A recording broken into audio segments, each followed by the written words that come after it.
बिस्मिल्लाहिर्रहमानिर्रहीम।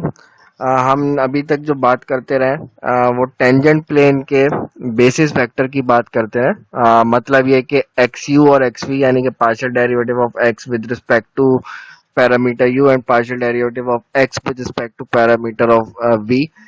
ये दोनों जो वेक्टर्स हैं टेंजेंट वेक्टर्स, ये बेसिकली टेंजेंट प्लेन के बेसिस वेक्टर है। अगर मैं थ्री डायमेंशनल स्पेस में खड़ा हुआ हूं तो थ्री डायमेंशनल स्पेस में जो सरफेस है आपकी, उसको उसके बेसिस कंप्लीट करने के लिए मुझे तीन वेक्टर्स रिक्वायर्ड है। और वो तीन वेक्टर्स में से दो तो ये हो गए एक्स यू और एक्स वी के नाम से। और जो एक और वेक्टर हम इसमें डिफाइन करते हैं वो जो थर्ड वेक्टर है वो इन दोनों से ऑर्थोगोनल है। यानी कि मैं ये कहता हूं कि जिस प्लेन को ये स्पैन कर रहे हैं यानी कि एक्स यू और एक्स वी जो टेंजेंट प्लेन बना रहे हैं उससे एक और ऑर्थोगोनल वेक्टर मैं डिफाइन कर रहा हूं which is called normal to the surface. और नॉर्मल टू द सरफेस से मुराद हम उस नॉर्मल टू द सरफेस की यूनिकनेस के लिए हम उसको यूनिट नॉर्मल डिफाइन करते हैं। और यूनिट नॉर्मल हम इस तरह से डिफाइन करते हैं कि हमारे पास normal vector is equals to x U cross xv because this is orthogonal to both the vectors। and for uniqueness हम इसको जो है यूनिट वेक्टर बनाने के लिए इसको उसी के नॉर्म से डिवाइड कर देते हैं यानी कि x you cross x we. और अगर आप इसको थोड़ा गौर से देखें तो ये बिल्कुल वही सेम कॉन्सेप्ट है जो आप प्रीवियस कैलकुलस वगैरह में पढ़ते रहे, ग्रेडियंट वेक्टर जिसे आप कहते थे, ये बिल्कुल वही कॉन्सेप्ट यहाँ पे भी बन जाता है। तो हमारे पास ये जो है normal to the tangent plane है, नॉर्मल टू द सरफेस है। तो हमारे पास यानी कि बेसिस वेक्टर जो है ये तीन आपके पास वेक्टर्स आ चुके हैं, एक्स यू एक्स वी और ये हमारे पास नॉर्मल वेक्टर। अब बात ये है कि हमारे पास ये जो एन है, this N is basically this N vector is invariant under reparametrization. मतलब आप इसमें रीपैरामेट्राइजेशन भी कर देंगे तो नॉर्मल वेक्टर पे कोई अफेक्ट नहीं पड़ेगा। इसका एक छोटा सा एक प्रूफ है। तो हम इस प्रूफ को अगर यहाँ पे करें तो इसका छोटा सा प्रूफ ये है कि by using again chain rule, जैसे पीछे हमने लास्ट क्लासेस के अंदर इसको डिस्कस भी किया। X you cap is equals to, by using chain rule, this is equals to xu and partial u over partial u cap plus xv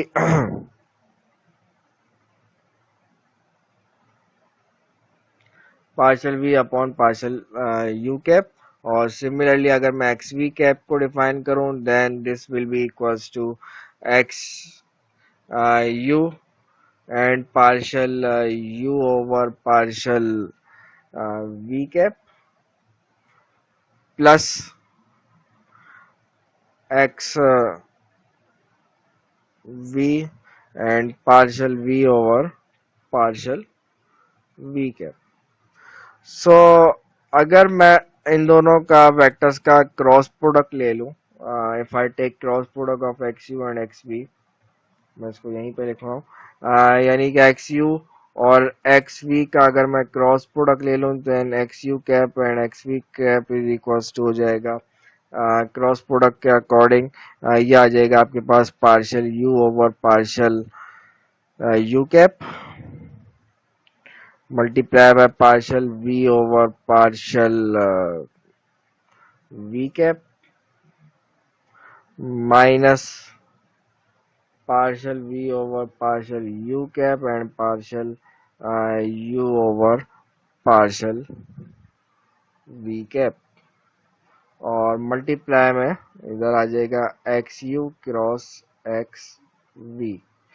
तो ये जो आपका ब्रैकेट बना हुआ है this is just Jacobian, Jacobian है ये, यानी कि x you cross x v cap, this is equals to Jacobian of xu cross xv। So for अगर मैं इसको यूनिट वेक्टर बनाना चाहूँ, फॉर यूनिट वेक्टर मैं क्या करूँगा, इसको यूनिट वेक्टर बनाने के लिए इस वेक्टर को इसी के नॉर्म से डिवाइड करूँगा, यानी कि इसमें आ जाएगा, इसमें मेरे पास आ जाएगा x you cross x b cap divided by, इसको इसी के नॉर्म से आप डिवाइड कर देंगे तो ये आ जाएगा x u cap cross x v cap. तो यहाँ पे अगर आप थोड़ा सा गौर करें, अगर मैं इनकी वैल्यूज को सब्स्टिट्यूट कर दूं तो यहाँ पे ऊपर तो आ जाएगा J X you cross x we, और डिनोमिनेटर में आपको पता है ये नॉर्म है तो नॉर्म में भी यही आ जाएगा, जे बाहर आ जाएगा और बाकी इधर आ जाएगा norm of x you cross x v. तो देखा जाए ये जो आपके पास जो चीज बची है, what is this, this will be equals to normal. मतलब आपने यहाँ से ये बात डिस्कस की कि भाई रीपैरामीटराइजेशन करने से नॉर्मल पे कोई अफेक्ट नहीं पड़ता है। तो हम अपने कॉन्सेप्ट को अगर आगे बढ़ाएं, अगर आप रिकॉल करें कर्वेचर को जो हमने डिस्कस किया था, curvature of a curve, curvature of a curve के बारे में हमने कहा था कि ये rate of change of tangent vector होता है with respect to the affine parameter, और अफाइन पैरामीटर भी हमने डिफाइन किया था। तो rate of change of tangent vector with affine parameter, तो यानी कि मैं ये कह सकता हूं कि curvature is basically rate at which slope rises above its previous level. मतलब आपका स्लोप किस तरह से राइज हो रहा है प्रीवियस लेवल के मुकाबले। अगर आप कर्वेचर को आप ऐसे उसका अगर आप नॉर्म ना लें, क्योंकि आपने देखा है कि कर्वेचर लेने के लिए नॉर्म लेना पड़ता है, तो अगर मैं नॉर्म ना लूं तो टेंजेंट वेक्टर है, तो tangent vector might be positive might be negative, derivative of tangent vector. मतलब टी डॉट को आपने कहा था, टी डॉट को के नॉर्म को आपने कर्वेचर कहा था। तो अगर मैं कर्वेचर वेक्टर की बात करूं, टी डॉट की बात करूं, जो हमने पीछे डिस्कस किया, तो टी डॉट की जो वैल्यू है might be positive might be negative. तो पॉजिटिव वैल्यू है तो इसका मतलब है कि आपका स्लोप जो है वो राइज हो रहा है अबव इट्स प्रीवियस लेवल, और टेंजेंट अगर टी डॉट अगर नेगेटिव है तो इसका मतलब है स्लोप आपका जो है मतलब कम हो रहा है फ्रॉम इट्स प्रीवियस लेवल। तो ये हमारे पास इसकी वैल्यू पॉजिटिव और नेगेटिव आ सकती है टी डॉट की वैल्यू। आप नॉर्म लेते हैं तो खैर कर्वेचर तो खैर आते ही पॉजिटिव वैल्यू है, लेकिन अगर मैं वेक्टर की वाइज बात करूं तो इसका मतलब ये है। जबकि अगर आप सरफेस के केस में देखें तो सरफेस के ऊपर आप देख रहे हैं कि डिफरेंट कर्व्स बनते हैं। आपके पास कोई भी सरफेस है उसके ऊपर डिफरेंट कर्व बनेंगे, तो कर्व चेंज होने की वजह से आपका कर्वेचर भी चेंज होगा। कर्वेचर डिपेंड करेगा by the choice of the curve. आपने कर्व क्या चॉइस किया है, क्या चूज कर्व कर रहे हैं, उस हिसाब से आपका कर्वेचर भी उस पर डिपेंड कर रहा होगा। तो अब मैं ये चाह रहा हूँ कि थोड़ी बात को गौर से सुनिएगा। यानी कि हमें एक बात यहाँ से पता चली कि आपका जो कर्वेचर है ये नेचर ऑफ द सरफेस पे डिपेंड करेगा, या फिर दूसरे लफ्जों में चॉइस ऑफ द कर्व पे डिपेंड करेगा। आप कर्व की जो चॉइस ले रहे हैं सरफेस के ऊपर, या नेचर ऑफ द सरफेस जो ले रहे हैं, उस हिसाब से कर्वेचर उस पर डिपेंड करेगा। लेकिन मैं अगर ये चाह रहा हूँ कि ये चीज मेजर करना चाह रहा हूँ कि आपकी जो सरफेस है, ये surface how far it is rising above its tangent plane, मैं ये चीज मेजर करना चाह रहा हूँ। जैसे ये सरफेस आपके सामने मैंने एक बनाई हुई है, एक स्फेयर बनाया हुआ, और इस स्फेयर के नीचे एक टेंजेंट प्लेन बनाया हुआ। मतलब स्फेयर जो है ये टेंजेंट प्लेन के ऊपर एक स्फेयर है, मतलब ये कह लें कि स्फेयर के ऊपर एक टेंजेंट प्लेन मौजूद है। मैं ये चीज मेजर करना चाह रहा हूं कि how fast your surface is rising above its tangent plane, ये चीज मैं मेजर करना चाह रहा हूं। तो ये चीज मेजर करने के लिए आप ये बात देख सकते हैं, मैंने इसमें कुछ पॉइंट्स लिए हैं। एक पॉइंट पी के नाम से लिया हुआ। ये पॉइंट पी जो है ये वो पॉइंट है जहां पे सरफेस के ऊपर एक टेंजेंट प्लेन पास हो रहा है, इस सरफेस से टेंजेंट प्लेन पास हो रहा है, और इसके नेबरहुड में एक पॉइंट मैंने क्यू ले लिया पी के नेबरहुड में। तो पी और क्यू के ऊपर यानी कि जो डिस्टेंस है, यानी कि ये चीज मेजर करना चाह रहा हूँ कि हाउ फास्ट का मतलब है कि डिस्टेंस कितना ज्यादा आएगा। तो डिस्टेंस ज्यादा आने का मतलब है कि your surface is moving at the high rate, मतलब how fast the surface rises above the tangent plane का मतलब है कि डिस्टेंस जितना ज्यादा होगा सरफेस उतनी ज्यादा अपने टेंजेंट प्लेन से राइज अप होगी। अगर आपका डिस्टेंस ज्यादा आएगा, डिस्टेंस कम होगा तो सरफेस उतनी ज्यादा, एक तरीके से आप कहना चाहिए, फ्लैट होगी। तो बहरहाल हमारे पास ये कर्वेचर जो है आपका नेगेटिव भी हो सकता है, पॉजिटिव भी हो सकता है। अगर आपके पास surface above the tangent plane rise हो रही है तो ये कर्वेचर पॉजिटिव होगा, इसको आप कर्वेचर का नाम दे रहे हैं हम लोग वैसे।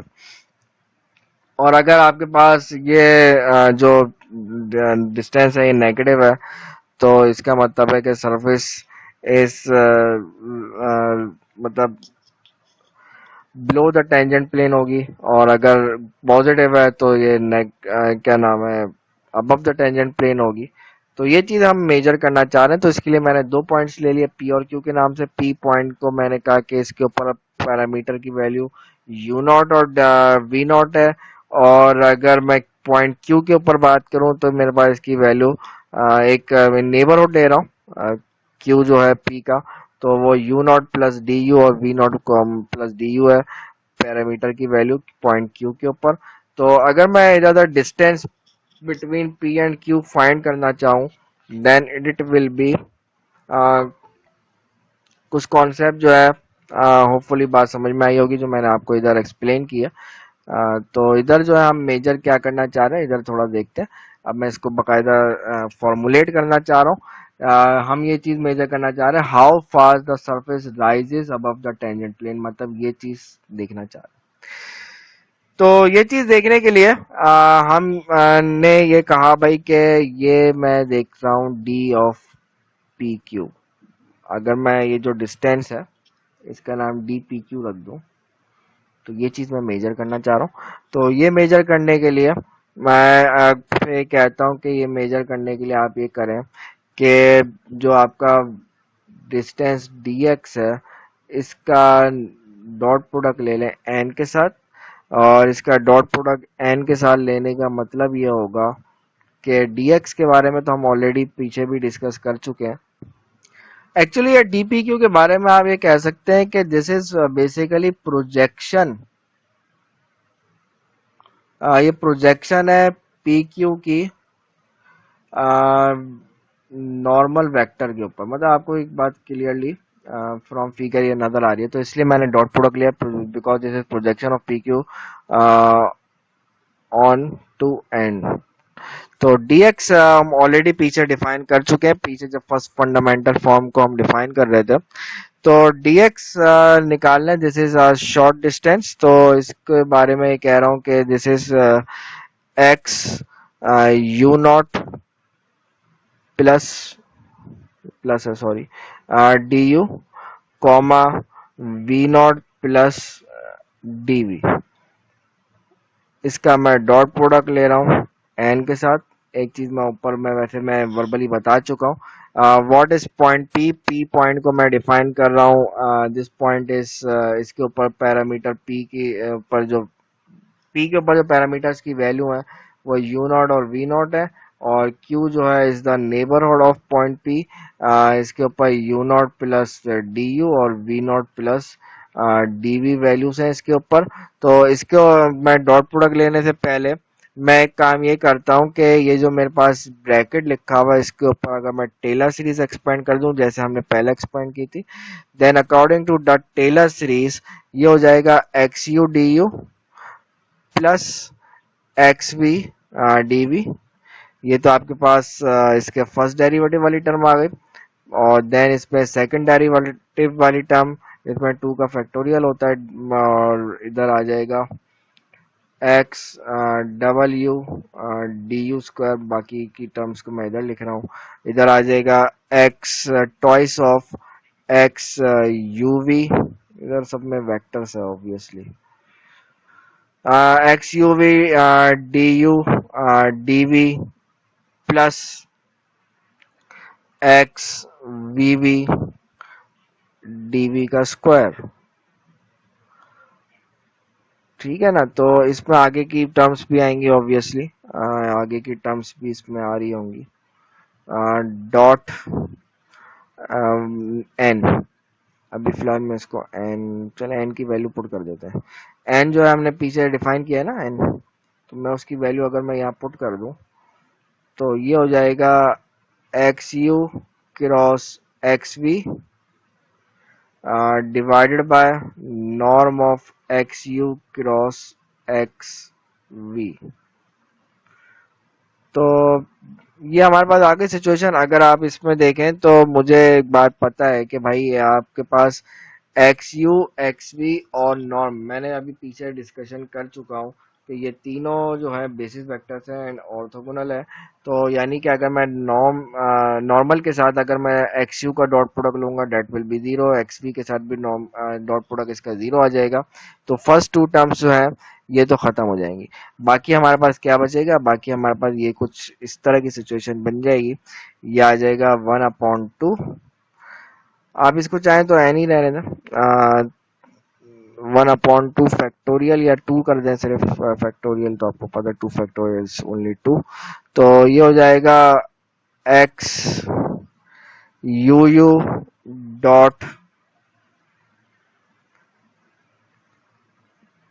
D u square plus twice of x u v d u d v and plus x v v d v square. ये ऑब्वियसली सारे वेक्टर्स हैं और बाहर इनका डॉट प्रोडक्ट है एन के साथ। तो अगर मैं डॉट एन जो लिखा हुआ है इन सबको सबके साथ अलग अलग कर दूं तो ये मेरे पास आ जाएगा एक्स डब्ल्यू dot N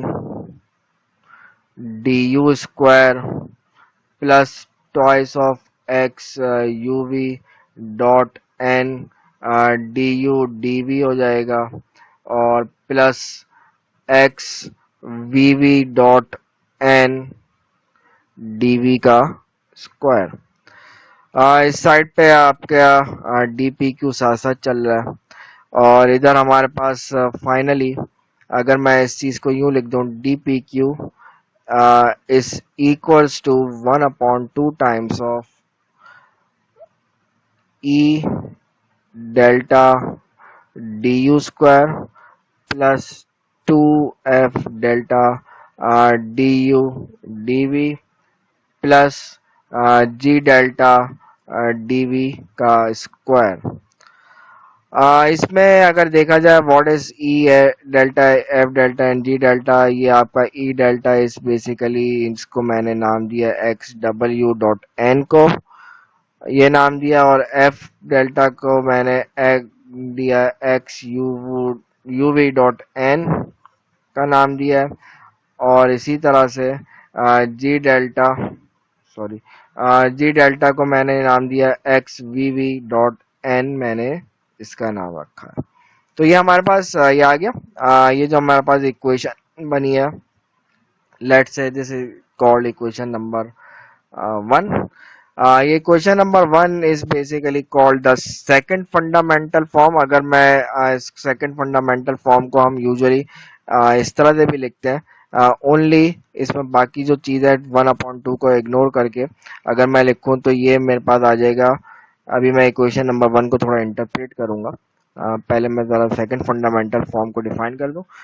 E delta D u square plus मतलब जो ब्रैकेट है सिर्फ only this bracket is called second fundamental form, 2f delta du dv plus g delta dv square. कुछ लोग सेकंड फंडामेंटल को 2 करके लिख देते हैं, ये बहरहाल ये हमारे पास एक चीज है दिस, ये जो चीज है दिस इज कॉल्ड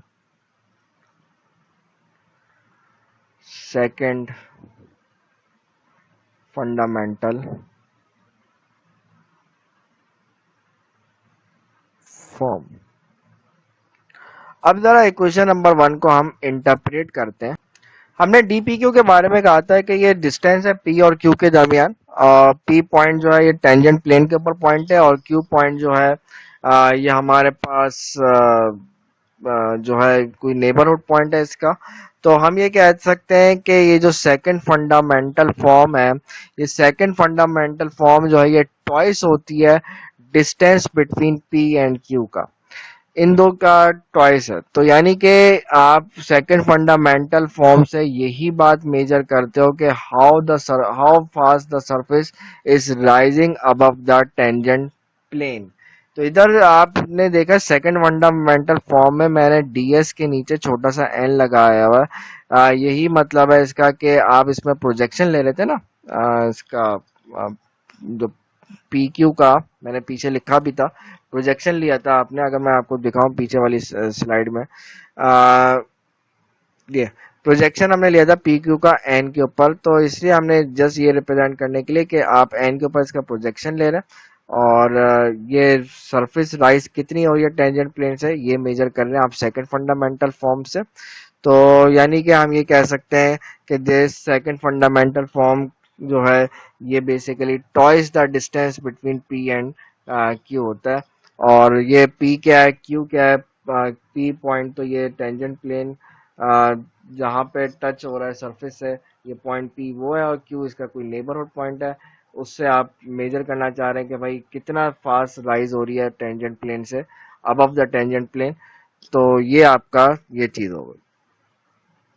इसके ऊपर फर्दर हम बात करते हैं। फर्दर डिस्कशन से पहले मैं एक चीज और डिस्कस करता हूँ। देखें मुझे ये जो एक फॉर्मूलाज हैं, पहले इन फॉर्मूलाज को थोड़ा डिस्कस कर लेते हैं, देन इसके थोड़ा कॉन्सेप्ट के ऊपर फर्दर एक्सप्लोर करते हैं इसके कॉन्सेप्ट को।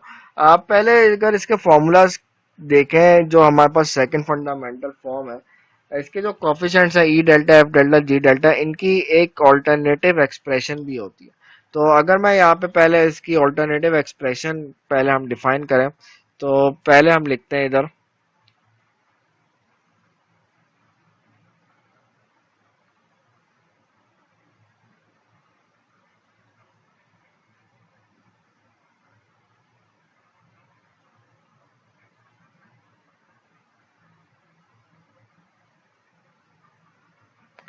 तो इनकी ऑल्टरनेटिव एक्सप्रेशन जो है वो क्या है, थोड़ा सा उसको पहले डिस्कस कर लेते हैं, फिर हम जो है आगे इसके जो कॉन्सेप्ट है उसको एक्सप्लोर करते हैं। हमें ये बात पता है, वी नो डैट कि किसी भी सरफेस में, we know that for any surface, हमारे पास एक कॉन्सेप्ट है कि किसी भी सरफेस में अगर आप डॉट प्रोडक्ट लें एक्स यू और एन का, तो that will be equals to zero according to definition हमने जो पीछे डिफाइन किया, नॉर्मल टू द सरफेस। तो टेंजेंट प्लेन से नॉर्मल होगा तो एक्स यू जो है ये टेंजेंट प्लेन को स्पेन कर रहा होता है, तो ऐसी बात है इससे डॉट प्रोडक्ट लेंगे तो ये जीरो आ जाएगा। तो अगर मैं इसका डेरिवेटिव ले लूं विद रिस्पेक्ट टू यू, इसको अगर मैं डिफ्रेंशिएट करूं with respect to u, we will get x double u dot n plus x u dot n u is equal to zero. Obviously ये सारे वेक्टर्स हैं। तो मुझे ये बात पता है कि इसमें जो फर्स्ट टर्म है, what is first term, this first term is your E delta. तो मुझे ई डेल्टा की एक टर्म मिल गई, एक एक्सप्रेशन मिल गई minus x u dot n u के नाम से। तो मतलब ये फॉर्मूला भी आप ई डेल्टा को कैलकुलेट करने के लिए यूज कर सकते हैं अगर आपको ये आसान लगे तो। सिमिलरली अगर मैं यहाँ पे यही वाली एक्सप्रेशन का डेरिवेटिव ले लूं विद रिस्पेक्ट टू वी ले लूं इसका डेरिवेटिव, तो इसका derivative with respect to u v लेंगे तो ये आ जाएगा x u v dot n plus x u dot N V. तो यानी कि मुझे यहाँ से एफ डेल्टा की एक्सप्रेशन मिलती हुई क्लियरली नजर आ रही है। मुझे ये मिल जाएगा f delta is equal to minus x u dot N v. ये मुझे एक ऑल्टरनेट एक्सप्रेशन मिल गई एफ डेल्टा की। सिमिलरली अगर आप जो है सेकंड एक और इस वाली एक्सप्रेशन की बात करें, कौन सी वाली एक्सप्रेशन, यानी कि एक्स वी डॉट एन को ले लें इज इक्वल्स टू जीरो, और इसको अगर आप डिफ्रेंशिएट करें with respect to v differentiate करेंगे, then you will get g delta का फॉर्मूला आ जाएगा, g डेल्टा का फॉर्मूला आ जाएगा minus X V dot N V. तो ये हमारे पास एफ डेल्टा, ई डेल्टा और जी डेल्टा के ये ऑल्टरनेट एक्सप्रेशंस हैं जो कि हमें यहाँ पे मिल गई हैं। अच्छा, अब हम ये बात डिस्कस करना चाह रहे हैं कि ये जो आपके सरफेस है, मतलब ये जो डिस्टेंस हमने डिस्कस किया था पीछे डी पी क्यू के नाम से, इसके साइन के बारे में डिस्कस करना चाह रहे हैं कि इसका साइन पॉजिटिव कब होगा, नेगेटिव कब होगा या जीरो कब होगा। तो हमने ये चीज डिस्कस करने का मतलब है कि मैं ये चीज डिस्कस करना चाह रहा हूँ कि यहाँ पे हमारे पास किस साइड पे क्यू लाई करेगा, टेंजेंट प्लेन के किस साइड पे क्यू लाई करेगा, ये चीज हम देखना चाह रहे हैं। तो इसके लिए मैंने कहा कि भाई लेट सपोज आपके पास जो डी है, अगर मैं इसको जीरो मान लूं, तो हमारे पास ये क्वाड्रेटिक इक्वेशन है, ये जो हमारे पास लिखी है ई delta, this one is your quadratic equation. इस क्वाड्रेटिक इक्वेशन को अगर मैं सॉल्व करूं फॉर डी यू, तो मेरे पास ये सिचुएशन आ जाती है। अब ये जो डिस्क्रिमिनेंट है, इस डिस्क्रिमिनेंट को हम देखते हैं, बिल्कुल वही वाली बात है कि ये तीन पॉसिबिलिटीज होती हैं। एक इक्वल रूट्स वाली पॉसिबिलिटी होती है, यानी कि जो ब्रैक स्क्वायर रूट के अंदर की चीज है ये जीरो हो जाए, तो हमारे पास ये पैराबोलिक पॉइंट कहलाएगा। और ये जो पैराबोलिक पॉइंट होने का मतलब है कि हमारे पास ये जो सरफेस है, ये सरफेस जो है टेंजेंट प्लेन के ऊपर जब इंटरसेक्ट करेगी तो ये एक लाइन फॉर्म करेगी। और वो जो लाइन फॉर्म करेगी वो लाइन कुछ इस तरह की होगी कि such that d u is equals to minus f delta upon e delta d v. ये लाइन इस फॉर्म की आपके पास ये लाइन फॉर्म होगी अगर आपके पास ये पैराबोलिक पॉइंट है, यानी कि आपके सरफेस इंटरसेक्ट होके आपके पास एक लाइन फॉर्म करेगी। और इसी तरह से अगर आपके पास ये डिस्क्रिमिनेंट लेस देन जीरो है, तो हमारे पास ये जो है इलिप्टिक पॉइंट कहलाएगा, यानी कि आपकी सरफेस जब टेंजेंट प्लेन के ऊपर इंटरसेक्ट करेगी तो हमारे पास जो है इलिप्टिक पॉइंट मिलता है। इलिप्टिक पॉइंट का मतलब है कि हमारे पास सरफेस और टेंजेंट प्लेन ये सिर्फ पॉइंट पी पे इंटरसेक्ट करेंगे और किसी पॉइंट पे इंटरसेक्ट नहीं करेंगे। और अगर मैं ये कहूँ कि भाई ये जो हमारे पास थर्ड केस हो सकता है, यानी कि पॉजिटिव रूट्स, यानी कि जो डिस्क्रिमिनेंट है ये ग्रेटर देन जीरो हो जाए, तो उस वक्त हाइपरबोलिक पॉइंट मिलता है। और हाइपरबोलिक पॉइंट होने का मतलब है कि ये जो आपके पास लाइन है, मतलब सॉरी ये जो सरफेस है, ये सरफेस टेंजेंट प्लेन पे जब इंटरसेक्ट करेगी, अगर ये केस बनता है तो टेंजेंट प्लेन पे जब ये इंटरसेक्ट करेगी तो हमारे पास ये दो लाइंस फॉर्म होंगी। और वो दो लाइंस की इक्वेशन यही होगी हमारे पास जो लिखी हुई है सामने। तो ये दो लाइंस फॉर्म करेगी। और यानी कि इन सब सिचुएशंस हमारे पास ये तीनों तरह की सिचुएशन सामने आ रही है। तो अनलाइक फर्स्ट फंडामेंटल फॉर्म, वो फर्स्ट फंडामेंटल फॉर्म ने हमने कहा था वो हमेशा पॉजिटिव डेफिनेट होती है। यहाँ पे ऐसा कुछ नजर नहीं आ रहा है। आपके पास ये second fundamental form positive definite, मतलब ये इसकी जो पॉजिटिव डेफिनेटी वाली बात है वो चीज इस पे नजर नहीं आ रही। कि ये पॉजिटिव भी हो सकती है, नेगेटिव डेफिनेट भी हो सकती है, जीरो भी, तीनों तरह के केसेस हमारे पास आ रहे हैं। क्योंकि ऐसा इसमें हमें पॉसिबिलिटी एक नजर आ रही है कि हमारे पास ये जो डिस्टेंस dx है ये परपेंडिकुलर टू n हो जाए, मतलब नॉर्मल से परपेंडिकुलर हो जाए। अगर ये नॉर्मल से परपेंडिकुलर है तो उस वाले केस में हमारे पास ये dx dsn स्क्वायर यानी कि सेकंड फंडामेंटल फॉर्म जीरो हो जाएगी, because dot product become zero. इसी तरह से अगर ऐसा भी हो सकता है कि आपका ये ऑब्ट्यूज एंगल बना है dx और n, तो यानी कि उस वाले केस में ds और ds स्क्वायर यानी कि second fundamental form less than zero आ जाएगी। तो ये तीनों तरह के केसेस आ रहे हैं, तो इसलिए हम ये कहते हैं कि ये हमेशा पॉजिटिव डेफिनेट नहीं होती है, इसमें कोई भी केस आ सकता है। तो ये हमारे पास कुछ चीजें थी जो सेकंड फंडामेंटल फॉर्म के बारे में आज हमने डिस्कस की। इसके ऊपर फर्दर और कुछ डिस्कशन है वो हम आगे नेक्स्ट लेक्चर के अंदर इसको फर्दर सेकंड फंडामेंटल फॉर्म के ऊपर डिस्कशन करेंगे। जैसे उसमें हमारे पास नॉर्मल कर्वेचर का एक कॉन्सेप्ट आता है, प्रिंसिपल कर्वेचर का एक कॉन्सेप्ट आता है, हम उसको फिर नेक्स्ट क्लास में डिस्कस करेंगे। फिलहाल मैं आज के लिए इसको यहीं पे इसको स्टॉप कर रहा हूँ। ये टॉपिक हमारा कंटिन्यूड है, इंशाल्लाह नेक्स्ट क्लास नेक्स्ट लेक्चर के अंदर इसको डिस्कस फर्दर इंशाल्लाह करेंगे।